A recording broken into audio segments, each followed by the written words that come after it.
En la parte de evaluación gestacional vamos a comenzar con nutrición, ¿no? Recuerden que una mujer en un consumo basal debe tener 2.200 kilocalorías al día, ¿no? Pero en una gestante debe aumentar a 2.500 kilocalorías por día. Es decir, la gestante debe aumentar por día 300 kilocalorías, sobre todo en el segundo y tercer trimestre. El folato, que es la vitamina B9, recuerden, sirve para prevenir los defectos de tubo neural, que se reducen hasta en un 50%, ¿no? Cuando se consumen antes del embarazo, 3 meses antes y durante el primer trimestre. El consumo de folato previene entonces los defectos de tubo neural, ¿ya? Espina bífida, meningocele, etc. En gestantes de bajo riesgo se da 0.4 miligramos, que es lo mismo 400 microgramos. ¿Ya? Cuidado, les pregunten la conversión. Y si es de alto riesgo, es 4 miligramos, que es de alto riesgo cuando ya tuvo un hijo afectado, o sea, antecedente de ya un hijo con defecto de tubo neural, o cuando está tomando anticonvulsivantes, ¿no? Cuando tiene epilepsia y va a consumir los fármacos anticonvulsivantes, también hay que dar altas dosis de folato, porque los anticonvulsivantes están asociados a defecto de tubo neural, ¿ya? Bien, el calcio, recuerden cuánto se da de calcio, 2 gramos por día, asociado a vitamina D, 800 unidades. ¿Ya? Entonces el calcio en esas concentraciones se da a partir de las 20 semanas en las gestantes, ¿no? O a partir de las 13 semanas cuando quieres prevenir estado hipertensivo. Ojo, el calcio sirve para prevenir preeclampsia, ¿ya? Al igual que la aspirina, pero se da a partir de las 13 semanas, ¿no? O de manera estándar a partir de las 20 semanas. El hierro, recuerden, se da a partir de las 14 semanas. En una gestante de bajo riesgo, ¿cuánto se da de hierro elemental? 60 miligramos por día. Si es de alto riesgo, el doble, 120 miligramos por día. ¿Qué es de alto riesgo? Cuando viene a su control en el último trimestre, ¿no? Una gestante que no ha tenido control adecuado y viene en el último trimestre, hay que darle el doble de hierro elemental. Recuerden que la prevalencia de anemia en la gestante es 30%, ¿no? Entonces, para prevenir esa anemia ferropénica, que es un problema de salud pública, debemos dar el suplemento de hierro, ¿no? ¿Cuánto debe ser la ganancia de peso en una gestante? ¿Ya? Si el índice de masa corporal es normal, o sea, de 18 a 25, la ganancia de peso, la ganancia ponderal, debe ser, recuerden, de 11.5 a 16 kilos según la OMS. Promedio 12 kilos o aumento del 17% del peso basal. ¿Ya? Entonces, ese debe ser la ganancia ponderal. Ojo, en un embarazo doble, ¿cuánto debe ser la ganancia si tiene un índice de masa corporal normal? Dato, es de 17 a 25 kilos, ¿ya? De 17 a 25, si tiene un embarazo doble. Pero ¿qué pasa si es obesa? Tiene un índice de masa más de 30, entonces debe ganar menos peso. ¿Cuánto debe ganar de peso? De 5 a 9 kilos, promedio 7. ¿Estamos? Entonces miren, cuando tiene mayor índice, la ganancia es menor. Y si está en desnutrición, índice masa menos de 18, la ganancia de peso debe ser mayor. ¿Ya? La ganancia de peso de 12 a 18 kilos. ¿Correcto? De 12 a 18 kilos. Recuerden que la ganancia mayor de peso se da en el segundo trimestre, ¿no? Debido a la hipervolemia. Ese es el principal. Aparte del feto, ¿no? Lo que más hace ganar de peso a la gestante es la volemia. Muy bien. Ahora, ¿qué pasa si tiene mucha ganancia? Eso es lo normal que debe ganar peso. ¿Qué pasa si tiene una excesiva ganancia ponderal? Eso, recuerden, se asocia a preeclampsia, a obesidad, a diabetes gestacional. Y si tiene pobre ganancia ponderal, eso ¿no es cierto?, se asocia con bajo peso al nacer en el bebito, en el recién nacido. Ya está. Muy bien. Vamos con lo que viene a ser el control prenatal, ¿ya? Recuerden que el control prenatal, junto con el parto institucional, son dos medidas importantes para bajar la mortalidad materna, que es un objetivo del milenio, ¿no? Según la OMS, bajar la mortalidad materna. Muy bien, recuerden las 3 características del control prenatal. Debe ser integral, ¿no es cierto? No solo evaluar la parte física, sino también el entorno social, la parte psicológica. Eso se llama control reenfocado, ¿no es cierto? Muy bien. Debe ser precoz. El primer control debe hacerse en las primeras 12 semanas, ¿no? El primer control. Y debe ser continuo. Debe ser continuo. ¿Cuántos controles según la OMS? 8. Según la OMS en gestantes de bajo riesgo. Según MINSA, 6. Según la norma técnica de MINSA. Y si es adolescente, 7, ¿no? Cuando es adolescente, 7 debe ser los controles prenatales. 7 controles, si es adolescente. Muy bien. Entonces, esas características tienen control integral, precoz y continuo, ¿ya? Un dato importante que deben recordar acá es que exámenes se piden en el primer control. ¿Qué exámenes vamos a pedir en el primer control? Por ejemplo, grupo sanguíneo. Muy importante. Grupo sanguíneo, glucosa en ayunas, pedimos también examen de orina y urocultivo, ¿no? Porque recuerden que la bacteriuria asintomática, ¿no?, tiene mal pronóstico en la gestante, se complica con pielonefritis. Entonces, examen de orina, urocultivo, su prueba de ELISA, BDRL para sífilis, ¿no?, es lo que debemos pedir en el primer control, como pruebas basales, ¿correcto? Como pruebas basales. Muy bien. En el último trimestre, ojo, que se recomienda hacer un cultivo vagino-rectal para identificar ya a esta bacteria, el Streptococo beta hemolítico del grupo B, que es el Streptococo agalactiae, ¿no?, que está asociado a sepsis neonatal. Entonces, en el tercer trimestre, más o menos entre la semana 35 y semana 37, se pide un cultivo vagino-rectal para identificar la presencia de esta bacteria. Y si sale positivo, hay que darle profilaxis intraparto con ampicilina, ¿no? Profilaxis con ampicilina. Es importante recordar esto de acá, ¿no?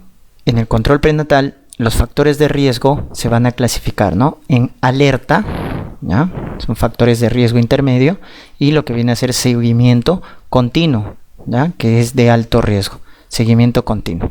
Entonces, en el caso de alerta, ¿ya?, recordemos acá que están ciertos factores, como por ejemplo, ¿cuáles? La nuliparidad, la madre que tiene analfabetismo, ¿no?, analfabeta, antecedente de parto pretérmino, ¿ya?, antecedente de asma, gestante con grupo RH negativo, ¿ya?, si tiene un aborto, si tiene una cesárea, eso es alerta, ¿ya, doctores?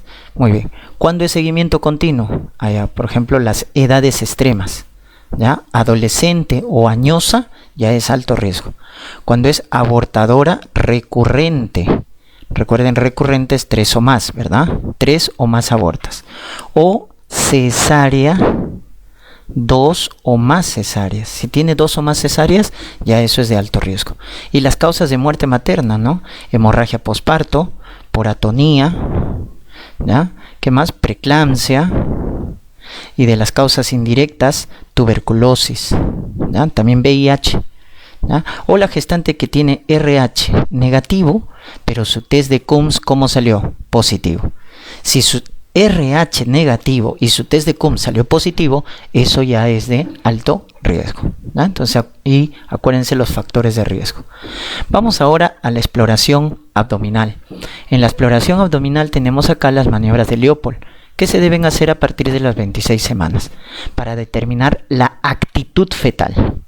Recuerden la actitud normal, ¿cuál es del feto? Flexión. Todas las partes están flexionadas. Entonces vamos a determinar la actitud con las maniobras de Leopold, ¿ya? Entonces acá tenemos la primera maniobra, donde nos vamos al fondo. ¿Para qué sirve la primera maniobra? Para determinar la altura uterina, ¿ya? Eso determina la primera maniobra. La segunda maniobra va a los lados, miren, a los lados. ¿Qué determina la segunda maniobra? La posición, ¿correcto? La posición. Y la primera y la segunda maniobra determinan ambas la situación, ¿correcto? La situación. Luego tenemos acá la tercera maniobra que determina la presentación, ¿ya?, del feto, presentación. Y la cuarta maniobra, finalmente, encajamiento, ¿no es cierto? Encajamiento, cuarta maniobra. Entonces, de esa manera tenemos las 4 maniobras de Leopold. ¿Y qué vamos a tener acá? Entonces, cuando hablamos de situación, ¿qué estamos hablando? Cuando te hablan de ejes, ¿no? Eje de la madre con respecto al eje del feto. ¿Cuál es la situación normal? Longitudinal. ¿Cuál es la alterada? Transversa. ¿Ya? La normal es longitudinal, la alterada es transversa. Muy bien, la posición. ¿Quién lo determina la posición? Depende. Si la situación ha sido longitudinal, la posición lo determina el dorso, cuando la situación es longitudinal. Pero si la situación ha sido transversa, el que determina la posición es la cabeza, ¿no? Cuando la situación es transversa, la cabeza determina la posición, si es derecha o es izquierda. La presentación nos hablan del polo fetal que está en la pelvis. Polo fetal que está en la pelvis. Lo que están viendo en el gráfico es lo normal, la presentación cefálica, ¿no? Pero también tienes la alterada, que es la presentación podálica, pero la cefálica es la normal. Y el encajamiento quiere decir cuando el diámetro biparietal, recuerden, de la cabeza del bebito, llega al plano medio. ¿Y quién está en el plano medio? Las espinas ciáticas. Cuando el diámetro biparietal llega a las espinas ciáticas, decimos que está encajado. Eso corresponde con la estación 0 de Lee o con los planos de Hodge en el tercer plano, ¿no? Eso decimos, ahí decimos que está encajado. ¿Estamos? Muy bien. Cuando en este caso la presentación es cefálica o también llamada de vértex, ¿cuál va a ser tu punto de referencia? Tu punto de referencia cuando está cefálico de vértex va a ser el occipucio, también llamada fontanela menor, también llamada fontanela posterior, también llamada fontanela lambdoidea. Tiene todos esos nombres. Ese es el punto de referencia, el occipucio, cuando está cefálico. Entonces, con eso calculamos la variedad de posición. ¿Dónde está mirando el occipucio, no? Entonces, miren, esto es pubis, esto es sacro, esto es lado derecho y esto es lado izquierdo. Miren dónde está mirando el occipucio, que es la fontanela menor, ¿ya? Que tiene forma triangular. Entonces está occipito ilíaco izquierdo, ¿no es cierto? Él está mirando al lado izquierdo y pegado a pubis, entonces anterior. Esa es la variedad de posición más frecuente. Y cuando te hablen de la actitud más frecuente, situación, presentación, posición más frecuente, la más frecuente es situación longitudinal, presentación cefálica, posición izquierda. Esa es la actitud más frecuente. Longitudinal, cefálico, izquierdo. Y la variedad de posición más frecuente es occipito ilíaco izquierdo, anterior. ¿Estamos? Ya está. Y en la pelvimetría tienes que acordarte de los diámetros pélvicos, ¿ya? La pelvimetría. Entonces tenemos tres planos, ¿verdad? El plano superior, el plano medio y el plano inferior. En el plano superior tienes que medir con tus dedos, ¿ya? El conjugado diagonal. El diagonal es el que mides en el examen físico, con los dedos. ¿Cuánto mide? 12 centímetros. Y a partir de este diagonal, tú vas a obtener el obstétrico, restándole 1.5. Entonces, ¿cuánto vale el obstétrico? 10.5 centímetros. 10.5. ¿Ya? Muy bien. En el caso del plano medio tenemos al más limitante, el diámetro biciático. ¿Cuánto mide? 10.5. Igual que el obstétrico. ¿Ah? Igual que el obstétrico. Muy bien. Este también se conoce con el nombre de diámetro interespinoso. Interespinoso. Y en el plano inferior tienes el biisquiático. El biisquiático, que mide 11 centímetros. También llamado intertuberoso. Intertuberoso. Al biciático le llaman interespinoso y al biisquiático le llaman intertuberoso. Y luego tienes acá los diámetros en la cabeza del bebito, ¿no? Los diámetros en el plano anteroposterior y los diámetros en el plano transverso. Muy bien. En el plano anteroposterior, ¿qué diámetros vas a tener? Miren, el que va del occipito hasta el plano frontal, lo que estamos graficando ahí es el occipito frontal, que mide 12 centímetros. ¿Ya? Mide 12 centímetros. Luego tienes por acá el fisiológico, ¿no? ¿Te acuerdas el fisiológico? El que presenta en el parto es el suboccipito bregmático. Entonces acá está bregma, fontanela anterior, y debajo del occipucio. Ese de ahí hemos graficado es el suboccipito bregmático, ¿ya? Que va a medir 9.5. Este es el fisiológico, ¿verdad? El que presenta en lo que viene a ser el trabajo de parto, el suboccipito bregmático. Luego, ¿quién tenemos? También tenemos acá, ¿no es cierto?, al segmento bregmático, ¿ya? Segmento bregmático. Entonces vamos nuevamente, bregma y debajo del mentón. Ahí está. Entonces ese es el segmento bregmático. ¿Cuánto mide? El segmento bregmático mide igual que el SOP, 9.5 centímetros. Y el de mayor medida, doctores, ¿ya? El de mayor medida es el que va desde el occipucio hasta el mentón. Eso se llama occipito mentoniano, que mide 13.5. ¿Ya? Entonces, ¿se acuerdan que el fisiológico era el SOP? Ya. Estos de acá son ya alteraciones, ¿no? Tú te acuerdas de las deflexiones. Entonces, la deflexión de grado 1, ¿no? Sincipucio expone el occipito frontal, 2, occipito mentoniano, y el 3, el segmento bregmático. Esas son las de las deflexiones, ¿ya? De las deflexiones, que lo vamos a ver en distosis. Muy bien. Y en el plano transverso, ¿a quién tenemos? En el plano transverso tienes al diámetro biparietal, que mide 9.5, al de la cadera, diámetro bitrocantérico, que mide igual que la cabeza, 9.5, y el que tiene mayor medida es el del hombro, este de acá, el diámetro biacromial. ¿Cuánto mide el biacromial? En el plano transverso, 12 centímetros. Esos son los diámetros que tienes que acordarte. Acuérdate los que son de mayor importancia, ¿no? Entonces, por ejemplo, en la pelvimetría, en el plano superior, el más importante, el obstétrico. En el plano medio, el biciático, es el más limitante. En la cabeza, el fisiológico, SOP. El que tiene más medida, occipito mentoniano. Y en el plano transverso, el que tiene más medida, el biacromial. ¿Ya? Son algunos de los diámetros que te han preguntado en el examen. Muy bien. Y luego tenemos por acá la fórmula obstétrica, ¿no? La fórmula obstétrica gesta para, ¿no? Entonces acá, número de gestaciones totales, incluida la actual, número de gestaciones totales. Luego acá, los a término, partos a término. En segundo casillero, los prematuros, los menores de 37 semanas. En el tercero, los muertos, ¿no? Aborto, ectópico, mola. En el tercer casillero. Y en el último tienes a los recién nacidos vivos. Recuérdate que en el embarazo doble, ojo, se considera una gestación y 2 partos. Si te dicen parto sin complicaciones, son a término. Si te dicen parto con complicaciones, son prematuros. ¿Ya? Entonces eso ten en cuenta en el embarazo doble. Muy bien. ¿Para qué sirve la fórmula de Naegeli? La fórmula de Naegeli sirve para calcular la fecha probable de parto. Entonces, ¿qué haces? A la fecha de última regla le sumas 7 días y le restas 3 meses. Y con eso calculas la fecha probable de parto con la fórmula de Naegeli. McDonald sirve para calcular la edad gestacional a partir de la altura uterina.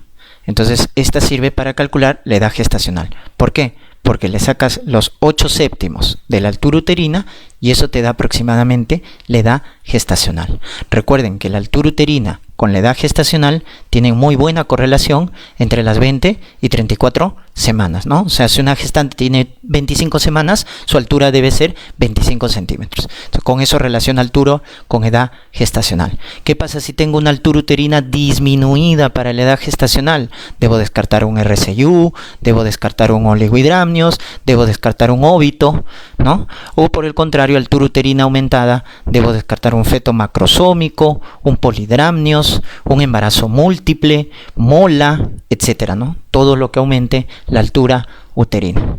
Y la maniobra de Johnson, que sirve para calcular el peso, el ponderado fetal, que ha sido desplazado ya por la ecografía, ¿no? Porque con la ecografía, mediante los parámetros biométricos, calculamos el peso.